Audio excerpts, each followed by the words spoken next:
If you are looking to visually capture the vibe of music right where it's made, here are some sensational tips and lessons I learned from making a music video in a recording studio. I have made music videos before, but creating in a real studio was a neat experience. Not only because I got to see a band's music come to life, note by note, but also because I dabble in music production and sound design myself, and getting to see the hardware version of some of the software I used was surreal. So before you shoot a music video in a studio, here are some things I kept in mind and learned while I was shooting and during post-production.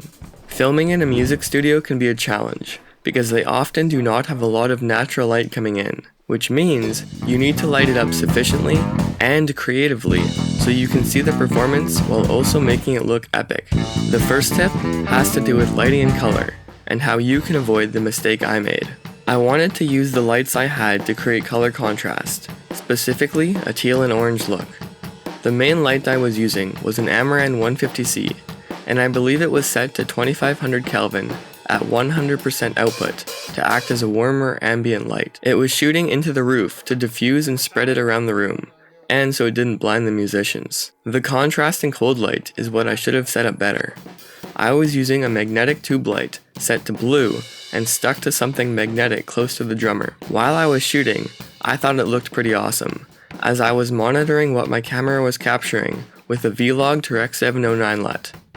Although, maybe I was just excited to be in a recording studio. Because the light was strong and saturated, as soon as I transformed the footage from Vlog to X709, the blues looked terrible. Then I thought, surely throwing a default resolve film LUT on this will fix all my problems. You know, make it cinematic, roll off the colors nicely, protect the highlights, make me 6 figures in a year. But it somehow made it worse. To remedy this problem, I did some pre-log to X709 color correction and used the color slicer to desaturate the blues. But looking back, I should have lit it differently. Either by setting the tube light to 9000 Kelvin in color correlated temperature, or CCT mode, or a lighter and less saturated blue in RGB mode at 100% output to provide some colder illumination. So make sure, especially if you're using stylized or colored lighting, that it's not too harsh and complements the other colors well.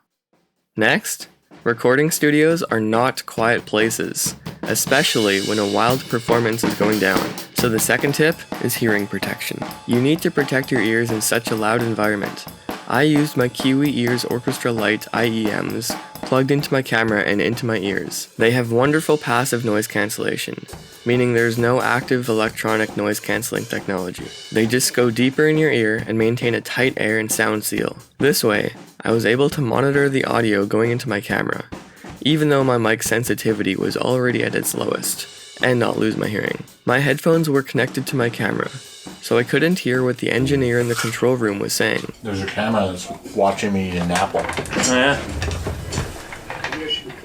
I didn't consent to being filmed. Or when they were going to start playing. They would all be looking at the control room window listening to the recording engineer. Once I realized this, I asked the drummer to give me a couple seconds of heads up before they started playing, so I could turn the camera on, focus, and start recording before the first note. And I don't know if the musicians were playing to a metronome or mostly following the drummer, but since they were recording live, some notes or hits may be ever so slightly out of time. Additionally, when we were recording, I know they did some takes with different tempos, meaning the whole song was played faster or slower, and they did several full takes of each. This meant that the final mixed version of the song could have contained retimed sections or parts from different takes. While these takes would likely all be at the same tempo, they might also get quantized in the music software, or DAW, which could make it not align perfectly with the instrument you recorded live. So just keep in mind that you may need to resync parts of the video to the audio when you're cutting it together. This is more important to keep in mind when recording live players. By contrast, something like hip-hop or pop that may use 100% virtual instruments that are all perfectly in time. But long story short, make sure to look and listen to the video to make sure everything is in time and the audio is synced up how it should be for the whole performance. The next tip has to do with gear and settings to shoot with. Make sure to mix it up and use a variety of lenses and settings to get unique and creative. One of my favorite lenses is the 10mm f2.8 fisheye from 7 Artisans.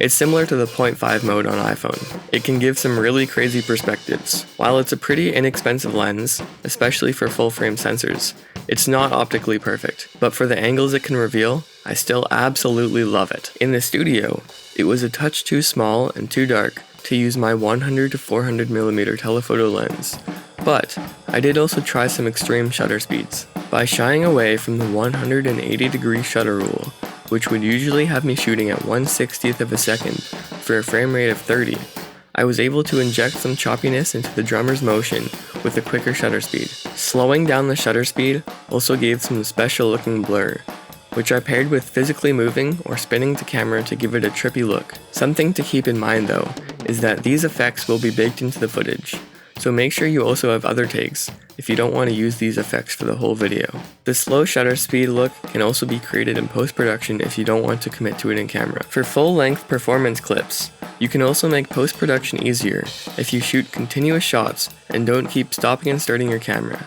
Not every second will be usable, but capturing what you need will be easier and it can be less work syncing up audio in post. Also, remember to get B-roll of instruments or interesting things in the environment, or things relevant to the lyrics of the song if there are any. And if your camera records to 2 SD cards, make sure to copy and back up both, at least while you're working on the project. I did not, and some of my footage did a bad. This next tip is not 100% necessary, but it would help to also use a stationary camera for backup shots or behind the scenes. It would be helpful to use a wide lens if you want to see the whole band, but that will depend on how far away they are. During the studio session, I did this by putting my Lumix G7 on a tripod at various places around the recording room. I didn't end up using any of the shots, mostly because I didn't need to, as I had usable footage for the entire performance between several takes. But also, because it's a bit of an older camera, and the footage is quite different from the Lumix S5 that I was primarily shooting on.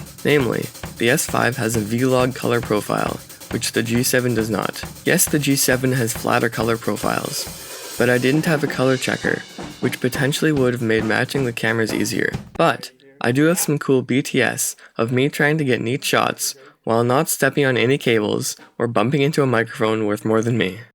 2 little bonus tips. Firstly, make sure to jam out and have fun. You're in a recording studio, which can be an excellent experience, so make sure to take it all in. And last, but certainly not least, if you want to guarantee you get brought back to the studio to create more movies, make sure to tell the mix engineer exactly what to do and pitch new ideas to them as soon as you can. This will be sure to prove how technically savvy you are and will surely harmonize your relationship. The more specific your advice, the less likely you are to get clapped, snared, or kicked off your hi-hat, because they probably just forgot. And once you tell them, it will ring a decibel, and the feedback will certainly resonate and be music to the mixing engineer's ears. Hey. I know I'm just the camera guy, and this song sounds stupendous so far, but I'm pretty sure you could take it to the next level if you just put a bandpass filter at 6 kHz on the BGV delay send, and put some vintage verb on the 808 and do not high pass the effect, and you could fix the phasing issues if you flip the polarity of the cowbell, then increase the attack on the effect compressor running in parallel with the 8:1 ratio, and it definitely wouldn't hurt to add second order harmonics to the hi-hat and resample it at 440 Hz. And muddiness could also be attenuated if you sidechain the vocal harmonies to the triangle and increase the pre-delay and the impulse response reverb ever so slightly to match the tempo. Riding the mix knob on the frequency shifter would make some nice ear candy. Also throw a couple sound goodizers on the master bus for good measure. But that's just my 2 cents. Or should I say my .02 semitones. Or maybe even my 1/600th of an octave?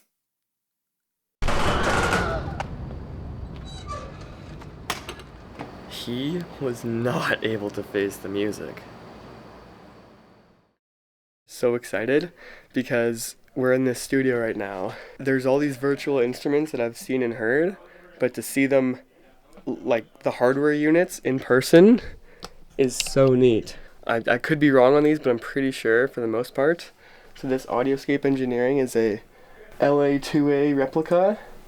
Then we have an 1176, which is, again, a compressor known for fast attack. And then the Mag EQ, which has this really nice air band at 40K. And then this Space Echo delay, which, again, I've heard the virtual version of it, but to see the real version, And of course a Juno's 66 and a Korg and stuff. Oh my gosh. And the sound treatment in this room, just wow. I love this place.